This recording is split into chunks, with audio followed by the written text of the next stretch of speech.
और रावी आलिया के इल्ताफ किसे मिसमा छोड़ी, किसे बाल के अपनी अग सेकी, किसे सेकी नाल बिरावा दे, किसे बाह के यार अलग सेकी,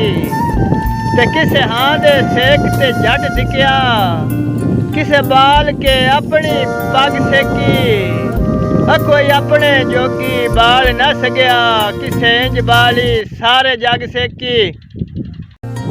और रावी आलिया के हाँ बख्ता एक मुलाकात है साडी, तुसा सजना कान मिरा जाए, मेरी हातिम वांग फराग तबीयत थोड़ी गरज दा वाद इलाज आई, बदले हालात बदल गया थोड़ा चोन नज़ीर मिजाज आई, मजूल हाकिम ते पत्थर वसावन थोड़ी शाहिदा अजब रिवाज आई। और रावी आलिया के वड्डी सिख दा मिलना सजना नू साथू गलती होंदी रही है, ऐसे ढेर विराग दी ढेर सजा इल्ताफ अज भोगनी पई है, ना मुड़ परदेस तैयारियां दी सानू ताई धमकी दे लई है, साडा उधर पवना सजना दे हथिया कमजोरी गई है।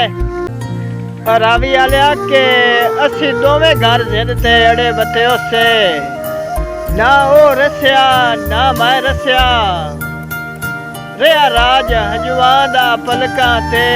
ना ओ हस्या ना मैं हस्या, ते कासिद भी सट्टिया जाल रसाईदा, ना ओ फस्या ना मैं फस्या, ऐसे ज़िद चूजड़ शाहराज के उससे, ना ओ वस्या ना मैं वस्या। और रावी आलिया के वदा कर दे ले आईया, पर बाद दे विच मैनू नीच इंसान ना आखी, मैनू अखी दे नूर दा लकब ना देवी, मेरा समर जहान ना आखी, ते कदी प्यार तू दिल दे के चमदा, मन बामना खान ना आखी,